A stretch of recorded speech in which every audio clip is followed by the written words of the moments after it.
যারা রাকিব হোসেনের ফ্যান তাদের মাথায় তো বুদ্ধি নাই, তাদের বুদ্ধি তো হাঁটুতে। তারা ভাববে যে আমি আবার ওই যে কি জানি কবিতা বলতেছি, আমার ভিডিওর মতো যে আমি কবিতা বলতেছি, আমি যে ভিডিও আপলোড দিছি। আমি এখন আর কিভাবে ভিডিও আপলোড দিব, কারণ সে তো কপিরাইট স্ট্রাইক মেরে রাখছে, আমার চ্যানেল থেকে মনিটাইজেশন চলে গেছে, ভিডিও আপলোড দিতে পারবো না, মানে আমার চ্যানেল ধরতে গেলে ডেট করে ফেলছে। সো এইটার জন্য তো তার উপর লিগেল অ্যাকশন আসছেই। আগের বার যেহেতু তারে আমি ছাইরা দিছি, সুন্দর মতো ছাইরা দিছি, যে সে আমার ফ্যামিলি মেম্বার, সে আমার যত অপমান করছে করুক, তারে আমি ছাইরা দিছি। কিন্তু তার বউ যে গতকাল যা করছে, আর সে যে গালি দেওয়া কথা বলছে না, এইটা আমি মানতেই পাইনি। সে হোক আমার বড়, সে আমার যত দিনের বড় হোক, আমারে ভাই আমি মিথ্যা কথা উল্টাপাল্টা কথা একবারে সহ্য করতে পারি না, আমি একবারই সহ্য করতে পারি না। আর আমি আপনাদের বলি যে আমাকে সে টাইটেল দিয়েছে আমি নাকি ঘর জামাই। ভাই আমি আমার নিজের টাকায় থাকি, ঠিক আছে, আমি আমার নিজের ফ্ল্যাটে থাকি, আমার নিজের টাকা খরচ করে থাকি। তোমার মতো আমার মায়ের টাকায় সেই বিল্ডিং করা বাড়িতে তুমি থাকো, খালি ভিতর দিয়ে রিডেকোরেশন করে তুমি থাকো। তারপর রিডেকোরেশন কি নিজের টাকা দিয়ে করছো, পরের টাকা দিয়ে করছো, তারপরও তুমি চোরের উপর বাহাদুরি করো যে তোমার সবকিছু।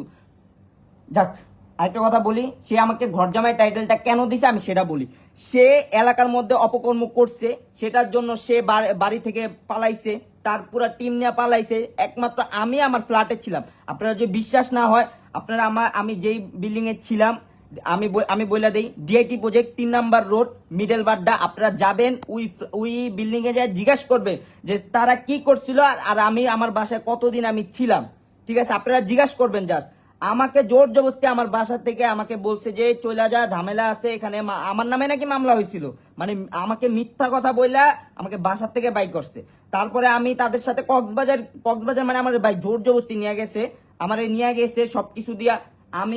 আমি ওইখানে যাওয়ার পর ভাই, ওদের যে ভাই ব্যবহার ছিল ভাই, ওই ব্যবহার আমি সহ্য না করতে পারে আমি নিজে চলে আসছি। তারপরে হচ্ছে আমি আসার 1 মাস পর ও আমার ইউটিউব চ্যানেলের উপর হাত দিছে। আমি বলছি যে তোমার যদি ইউটিউব চ্যানেল দরকার পড়ে তুমি ডাইরেক্ট নিয়ে যাও, কিন্তু তুমি আমার সাথে কোনো প্রকার ঝামেলা কইরো না। তোমার ইউটিউব চ্যানেল দরকার পড়লে তুমি নিয়ে যাও ভাই, ইউটিউব আমার তো দরকার নাই কা। তখন তুমি কিচ্ছু করো নাই কা, আমি জাস্ট একটা স্টোরি দিছি যে আমি তোমাদের গ্রুপ থেকে চলে গেছি। এইটা ভাই তোমার সহ্য হয় নাই, তুমি আমার ছোট কালতে মানুষ করছো ভাই। তোমার কাছে আমি গেছি যখন আমার বয়স ছিল 15 বছর, তখন তোমার কাছে গেছি। এখন আমার 22 বছর, তুমি ছোট তো আমার মানুষ করো নাই। উদা আজাইরা পেঁচাল পাইরা মানুষের ইমোশন নিয়ে খেলো না, ঠিক আছে। তারপর হয়েছে গিয়া এই যে তুমি মামলা খাইছো, মামলা খাওয়ার পর আমার বাসার থেকে আমার সইরা থাকতে হয়েছে। আমি আমার না পারতেছিলাম ভাই বাসায় যাইতে, এদিক দিয়ে আমার মা টেনশনে মরে যাইতেছিল যে আমার ছেলে যে বাংলাদেশে আছে ওর কি হইব, আমি থাকি দূরে। আর তোমরা যে ভাই এমন ভাবে মানুষে মানে এরকম ভাবে বুঝাইছো যে ও কি না খারাপ কাজ করে, মানে ও নাই। আমি কোথাও রাস্তা না পেয়ে, আমি যেহেতু ওর সাথে আমার ঝগড়া, তারপরে হয়েছে যে আমার এলাকা আমি আমার বাসায় যাইতে পারব না, আল্লাহ জানে আমার বাসায় যে ওরা কি বানায় রাখছে।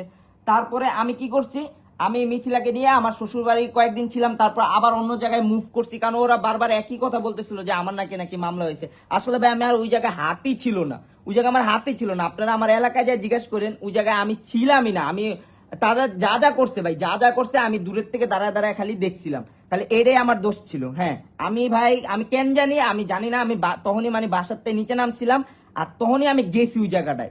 আল্লাহ আমারে নিজের হাতে বাঁচায় দিছে যে তাদের ভিতরে আমি ঢুকি নেই, নাহলে তো ভাই আমিও মামলা খেয়ে এতদিন জেল খাইতে আইসা পড়তাম।